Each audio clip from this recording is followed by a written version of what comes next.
Dollar. Dirt and money, no soul. Had to go and get it, ain't no time to kick it. Got a stack of flip for my foes. Dollar. Please tell me you can hear me. Don't turn your back and don't neglect me. Just let me know if you need me. Dollar. Let me watch out for my partners. Keep my money long, get my team strong. Let me run away from my problems. Yup, what's good, original crew, man? We're back. Hey, we're back with another one today, man. We got Mr. Ballin'. Man, we're back with another one. We got these people lost touch with reality. These people? So we got more than one? Huh? Ain't that about something? But with that being said, before we get into it today, make sure y'all check out the links in the description box. Down below. You already know where to go. If you want the first part, all you got to do is check out down below. Also, if you enjoyed today's video, like it and with a thumbs up. Also, we got to give a shout out to the comment of the day. Shout out to you. We appreciate it. Oh, also, I just want to address something real quick. I know I seen a comment recently. I ain't tell you about it, whatever.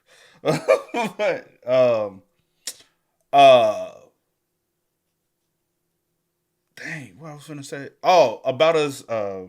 Somebody said about us not pausing as much. I don't pause. I try not to pause as much anymore. People complain. They constantly complain about pausing. You know what I'm saying? So try to refrain from pausing as much as I used to. It is what it is. We will still throw our thoughts and opinions. If y'all ever see us muted talking or something, a lot of times I might whisper something, but it's not pause worthy. So it might be just a little something. But or I might be asking her questions. It's not that deep though. But just to give a FYI, you know what I'm saying? Mm-hmm. But hey, let's go. Let's check it out. Let's see what's about. You ready? Mm-hmm. In today's episode, I'm going to tell you 3 true stories about people who made choices that are so shocking, you'll find yourself leaning in closer just to make sure you heard that right. But before we get into those stories, if you're a fan of the strange, dark, and mysterious delivered in story format, then you've come to the right place because that's all we do, and we upload 2, 3, even 4 times every week. So if that's of interest to you, please break into the like button's car and remove their steering wheel. Also, please subscribe to our channel and turn on all notifications so you don't miss any of our weekly uploads. Okay, let's get into today's stories.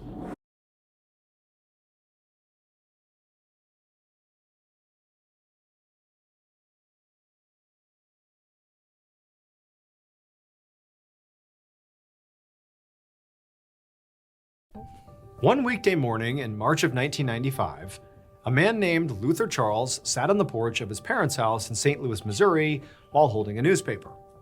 Both of Luther's parents were at work, but Luther was not, because he didn't have a job. In fact, he hadn't had a single job in the last 5 years. So Luther desperately wanted to be an actor professionally. And he'd spent the last 5 years, not working, but auditioning constantly and getting rejected over and over and over again. Now he was totally broke and living with his parents, but he had not lost the dream of wanting to be an actor. Now, Luther knew that a lot of people, at least outside of the acting world, thought that trying to be an actor was sort of a pipe dream. Only chosen few get to do that professionally at a high level.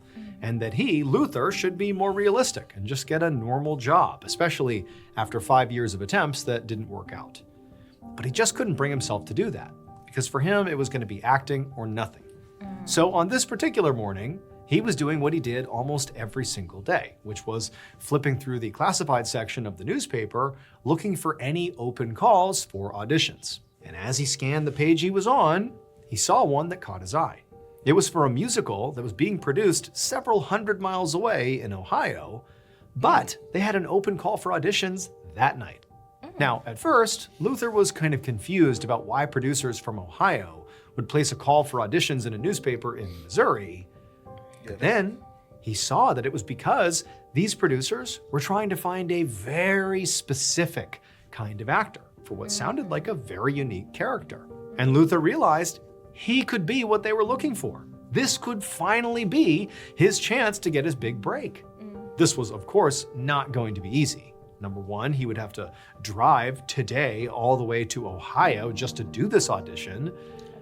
But 2, what it would take for him to get into this character, to do a good job and hopefully land this part, was gonna take a lot. But after 5 years of near constant rejection, he was willing to try anything. A few minutes later, Luther got into the driver's seat of his car. He was carrying 3 things with him: a map to help him get to Ohio, an entire bottle of whiskey to help him be brave, and a hacksaw to help him get into character. That evening in Ohio, one of the producers of this musical sat in the front row of an empty auditorium. She'd spent the last several hours listening to hopeful actors read monologues and sing songs, and she knew there were still more people waiting to audition. So she called for the next person in line to come inside. And a moment later, a man stumbled out onto the stage, and when the producer saw him, she was just confused because he seemed very wobbly, almost like he was drunk, and he had on this weird sort of costume where he had bandages wrapped around his head. And then, in a very slurred voice, this man said his name was Luther Charles, and he knew that this musical required a very specific kind of actor. Okay. And he had made sure that he was perfect for this part. The producer didn't understand what Luther was talking about, though. But before she could clarify, Luther, on stage, began unwrapping the bandages from his head. And when the producer saw what was underneath them, she began screaming for help. It would turn out that casting call in the newspaper that Luther read that inspired him to go here and do this contained a very unfortunate typo. What the producers of the musical were looking for were genuine, fearless actors. But what actually got printed was a call for, quote, genuine, earless actors. My gosh. And Luther Charles was so desperate to land a role cut an ear that he off. drove to Ohio, downed a bottle of whiskey, and then cut off both of his ears with that hacksaw. Because he believed it would make him perfect for this musical. Luther survived his self-inflicted injuries and later underwent psychiatric treatment. He did not, however, get the part. You tell it, man, what the He cut off both of his ears. See, y'all gotta proofread these. Look, cause ain't no way, bro. No way, bro. Hold on. Luther said, "I'm about to." Oh, yep, that's good. It probably came since it's so. I had not to pull it up. 1995. No way, though. But this got to be a real story because it's 1995. You won't just, you know what I'm saying? Yeah, yeah. Matter of fact, let me say this.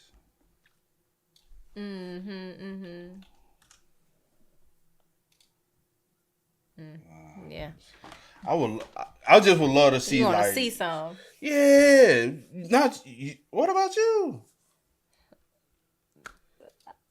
Yeah, maybe. I don't know. It's kind of weird, but yeah, maybe. I got one more thing. T95.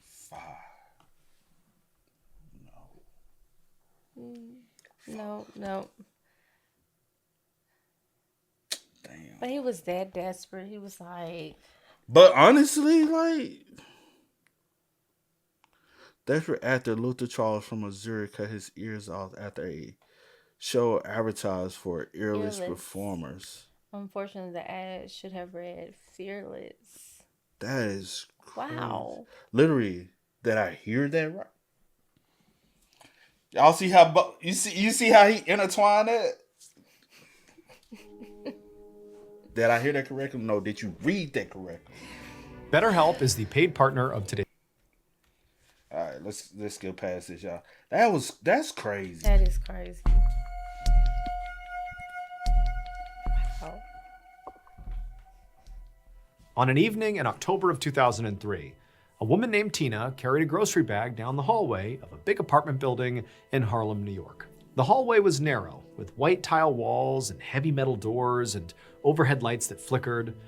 And as Tina stopped in front of her door, she caught a whiff of a familiar smell coming from across the hall in apartment 5E.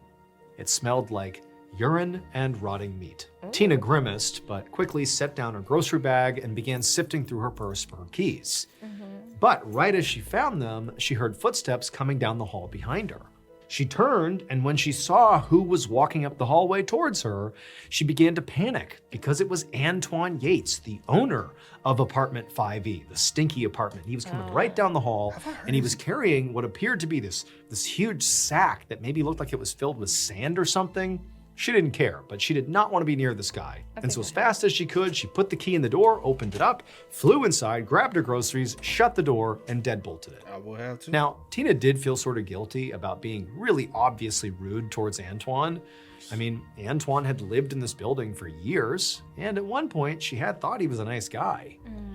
But lately, he'd gotten really weird, and she no longer wanted anything to do with him. First of all, there was that horrific smell coming from his apartment basically at all hours. And then there was the fact that Antoine basically stopped leaving the apartment altogether. Like he was basically in his apartment 24/7. As far as Tina could tell, he maybe left once a day, tops, for maybe like an hour a day. But other than that, he was like a constant presence across the hall.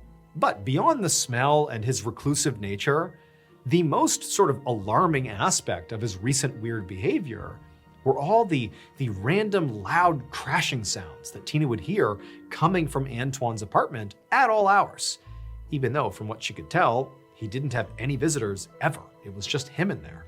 Now, Tina had no idea what Antoine was doing in there, but she assumed whatever it wasn't good, but it wasn't her business. And so she decided that the best thing she could do was just stay in her apartment, make sure the door was locked, and hope at some point he stopped doing whatever it was he was doing. A couple days later, Tina went down to the lobby to check her mail. And when she did, she ran into a woman named Joyce who lived in apartment 4E, which was directly below Antoine's apartment. Tina said hello to her, and as she opened up her mailbox, Joyce came over and stood next to her with this sort of strange look on her face. Tina picked up on it and asked her what was wrong. And Joyce told her that last night she'd noticed liquid dripping down through her ceiling. And at first she thought it was maybe a burst pipe or an overflowing sink. But when she got a rag and went to clean it up, she realized it wasn't water. It smelled like pee. Then Joyce, she lowered her voice and leaned in close to Tina. And she said the pee wasn't the only weird thing. Sometimes late at night, when the building was quiet, she said she could hear what sounded like whimpering coming from the upstairs apartment, Antoine's apartment. And at this, Tina's heart began to pound. Now, she had tried to just kind of, mentally and physically avoid the whole Antoine situation, whatever it was. But now that she knew other neighbors were also noticing bizarre things like she was, she felt like she had to act. And so Tina said to Joyce that, you know what, we really ought to call the housing authority and see if they'd come out and investigate to see what was going on. But Joyce said she'd already tried that. She'd called multiple times, and so far, nobody had done anything. So Tina told Joyce that, okay, well, let's all get together, all the other neighbors, and go to the housing authority as a group. And maybe then they'd be taken more seriously. Joyce liked the idea, so the two women exchanged numbers, and then Tina went back up to her apartment. But the next day, before Tina had time to chat with any more neighbors, she came home from the store and walked into the lobby of the apartment building, and she saw Antoine on the floor of the lobby screaming in pain with two police officers huddled over him. He had these gaping wounds all over his arm and his leg, and there was blood all over the tile floor. Tina didn't know what to do, so she just hustled right past them through the lobby, made her way upstairs, and got inside her apartment. But once she was inside, her curiosity got the best of her, and she ran to the window to see if there was anything going on outside that could begin to explain what was going on with Antoine. And outside, she saw an ambulance pull up, and then moments later, paramedics loaded Antoine into the back of it, and they took off. After that, Tina basically sat there expecting any moment for the police to come barreling down the hallway and break down Antoine's door, apartment 5E, to finally put an end to whatever was happening inside of there. But she sat there waiting for an hour, and she didn't hear anything. And then finally, after, about an hour, she saw those two police officers from the lobby get back in their squad car and drive away. Tina was shocked. I mean, she had no idea what happened to Antoine, but she also couldn't conceptualize of what Antoine would have told those officers that would make them think they should just leave without checking his apartment. And so Tina felt like she couldn't just sit here and do nothing. Like somebody needed to go in there. Tina didn't know if maybe Antoine was hurting someone in his apartment and they had finally fought back. That's why he was all cut up. Or maybe if he was involved in some kind of violent criminal activity or what. But it was clearly never going to end unless she spoke up. So as much as it terrified her to get involved here, she picked up the phone, called the police, and told them everything she had seen and heard. The next day, Tina was coming home from work when she saw this huge crowd gathered outside her apartment building. Hundreds of her neighbors were just standing on the sidewalk looking up at the side of the building. And when Tina looked up, she saw what they were watching. A police officer was rappelling down the side of this building from one of the upper levels, and with him he had this big rifle and some other huge weapon, and he was slowly making his way down. But then he eventually stopped right outside a 5th floor window. And Tina realized he was stopping outside of Antoine's window. That was his apartment. And so Tina and the others watched as this officer began to tap on the glass of the window. And then there was this huge explosion of glass that flew outwards, like the window had broken, but from the inside going out. That officer immediately raised his rifle and began firing into the apartment while also signaling to the police officers above him, leaning out of another apartment to pull him up. And they immediately began pulling him up. And then a few minutes later, a half dozen more police officers came running out the front door of the apartment building, and they were carrying this massive tarp between them with something obviously very heavy and large inside of it. Now, none of this made any sense to Tina until the officers passed by her and she caught a glimpse of what was in the tarp. It would turn out Tina and Joyce were right to be suspicious of Antoine. But it wasn't because he was a violent criminal who was secretly hurting people in his apartment. No, his secret was actually much weirder. Antoine had a very strange pet. Specifically, he had a 400-pound tiger named Ming, who had been living in Antoine's apartment for years. It slept in one of his bedrooms with a giant sand pit. It peed basically everywhere, and it lived off raw meat. Antoine's horrible wounds that day were caused by Ming biting him when Antoine tried to stop the tiger from pouncing on one of his other pets, a stray kitten that he had taken in. As for Antoine and Ming, they both survived this encounter.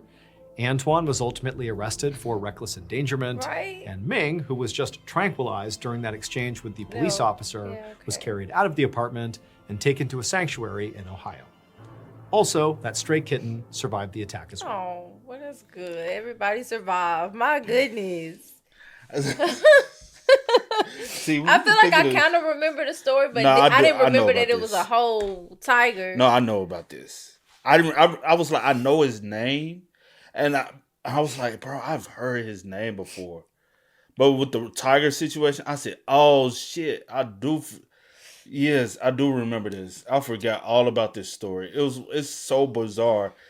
I think he raised it from a cub. Had to. No, I'm saying like I think it was he had took him in as a cub. Where'd you get him from? That's the biggest question, bro. It's an exotic animal. Hey, Where do you get 400 it? pounds, I think bigger than you were.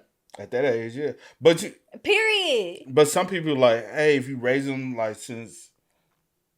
But this mother, you ain't took this joint nowhere to make sure he's got check. He couldn't. Shots. You don't supposed to have him. Exactly. But I'm just saying like this. And I guess he had to eventually tell him because his wounds are so like. Oh yeah, because they could have. Yeah. Just imagine if he had went back and didn't call the police and. Oh yeah, he could have. Oh, that would have been worse, bro. Because now he got a taste of you. Mm-hmm. He got a taste of you. Got you and Boy, I tell you what. But yeah, I have heard of this story before. But it's been a while since I heard of this story. That's the reason why I was like, and the leaking of and it's just it smelled like piss because all he did was pee. Yeah. What the shit? Ooh. Everything. I'm saying like the poop, like. I'll just pick it up and flush it down the toilet. You can't, He probably scoop it up. That's some big ass turds, bro. You ain't picking that up and just. He probably scoop it and throw that it. Ain't human. That's a lot, bro. Just imagine a tiger poop, bro, in that crib. It was in his own. He had his own room in the sandbox. In the sand pit. He treating it like it's a cat for real, bro. You cannot, man. No. But the smell of rotten. Man, I would hate to live underneath him. It's him feeding the for Joyce. Oh yeah. But Tina said she smelled a lot of urine and rotten meat. Yeah, she thinking it's a dead body in there. No, it's a damn tiger eating raw meat. No, does she think he just nasty? No, because Jeffrey Dahmer. I mean, well, that's nasty though. Jeffrey Dahmer joint was giving off that same stench. It was giving off a rotten flesh. Well, I'm glad everybody, was good in the end. Just imagine, bro, in New York, in Harlem, it's like, you know what I'm saying? Like, I'm saying, like, tigers, how they be. You saying, was he loud? Like, no one heard him? Yeah, he must. However they do, I can't do it. Let me try. I know. She said, you ain't sending me out today. You try. No, you the one want to try. You try. You sound good to me. According to plan. At 2:45 p.m. on January 6th, 1995, a 45-year-old man named MacArthur Wheeler walked towards the front doors of a bank in... What you need, Steve? What did he say? January what? January 6th at 2:45 p.m. And y'all heard the time. What year? 19... Oh. At 2:45 p.m. on January 6th, 1995, okay, that's a 45-year-old man named MacArthur Wheeler walked towards the front doors of a bank in Swissvale, Pennsylvania, which is a small town near Pittsburgh. Oh, yeah, I know this. MacArthur had on a mask and was dressed in a big blue parka, and in one of his pockets, he was carrying a semi-automatic handgun. MacArthur was about to rob this bank at gunpoint, but weirdly, he did not feel nervous, despite the fact that, MacArthur had never robbed a bank before. But one of his friends, 43-year-old Clifton Johnson, had. And Clifton was already inside the bank, waiting in line and pretending to be a customer, even though he was actually MacArthur's co-conspirator. MacArthur and Clifton had spent days planning out this robbery together, down to every last detail. And even though MacArthur had been kind of scared at first, Clifton had talked him through every possible scenario and made sure that they had a plan for everything that could go wrong. So now MacArthur was 100% confident that they were going to get away with this, which again is why he was not nervous. Okay. So this day, MacArthur walked up to the bank's doors and went inside. He had to squint through his mask because it obscured his view a little bit, but he saw Clifton standing in line, which immediately gave him another burst of confidence to actually see Clifton. He was here. So far, things were going exactly as planned. And so MacArthur quickly pushed his way through the line, and he locked eyes with the bank teller. And as he did, he pulled out his gun, he aimed it at them, and he told them to hand over all the money. Okay. MacArthur heard the sound of other people in the bank, other patrons and other staff beginning to gasp because they're seeing what's happening here. And so MacArthur quickly turned around with his gun still in his hand, and he told everybody that he didn't want to hurt anyone. Everybody just needed to stay calm, and as soon as he got the money, he'd be gone. Then MacArthur turned back to the teller, who by this point had gathered up all the cash in the register and was literally just holding it out, like, here, take it. And MacArthur, he grabbed the cash, put it in one of his pockets, he put his gun back inside of his pocket, then he looked over at Clifton, and the two men nodded, and then they turned and ran out of the bank. About 3 months later, in the early morning hours of April 20th, 1995, MacArthur was sleeping inside his apartment just outside of Pittsburgh. After the robbery, he and Clifton had escaped with a little over $5,000, and they'd gone their separate ways in order to lay low. So they weren't really in contact, but to MacArthur, it seemed like everything had worked out perfectly, because here he was, still a free man with all this cash. And the cops hadn't even shown up once to question him. But on this particular night, a pounding on MacArthur's door woke him up. And he bolted upright in bed, and he heard somebody yell at him to open up, because it was the police. Now at this point, MacArthur was definitely nervous. However, he sort of calmed himself down and told himself that right now his best option was just to play it cool. Because even if the cops suspected him in that robbery, there was simply no way they could possibly prove he'd actually done it. He'd been wearing a mask and a huge parka that totally obscured his identity. So MacArthur, he got out of bed and he walked over to the door. He opened it up, and sure enough, there's all these police officers standing in the doorway. And MacArthur pretended to act confused and asked them, what's going on here? And that was when one of the officers told MacArthur he was under arrest for armed robbery, and then showed him a printed photo from one of the bank's security cameras. And clear as day, there he was. So this photo clearly showed MacArthur's face. Every detail was perfectly visible. It was him, for sure. He didn't even look like he was wearing a mask. But MacArthur couldn't wrap his mind around MacArthur's. Does it look like you? Unless he wearing one of those masks that it's like it blurs it, but because it's not clear that it's you, but it's you get what I'm saying? Mm-hmm. It's a mask that I'm thinking of, and I can't think of it 100%. But it's a mask similar to that. Face. Every detail was perfectly visible. It was him, for sure.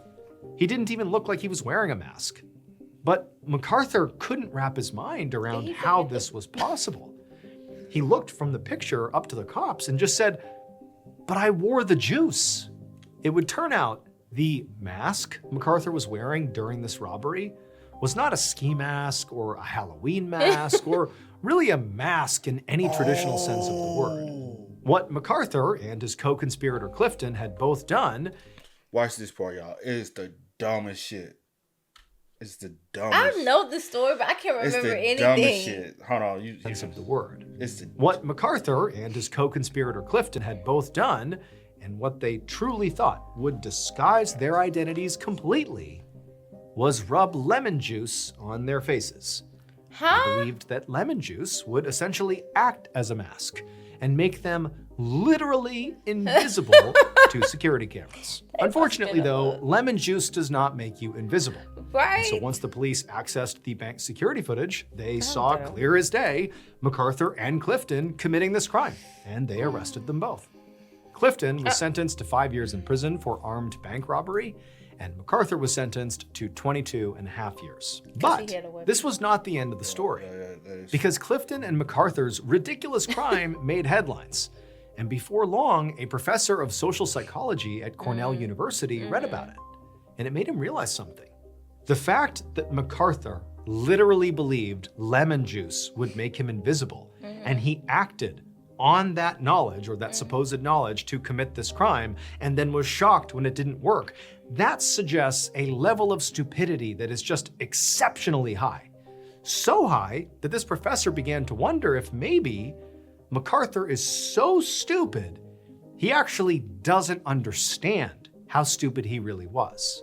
And so this led the professor to research this idea. And he ultimately established a new psychological concept that we now call the Dunning-Kruger effect, which essentially says that the more incompetent a person is at something, the less likely they are to recognize their own incompetence. Basically, the dumber you are, the more confident you become. Wow. That's a lot of people, though. Wow. Oh, man. That's crazy. I have heard about that one before. But juice. I think I only heard it like once or twice. And I think, didn't it have something to do like with invisible ink, I think? I think the basis of... Oh, you saying that's where they got the idea from? Yeah. Oh.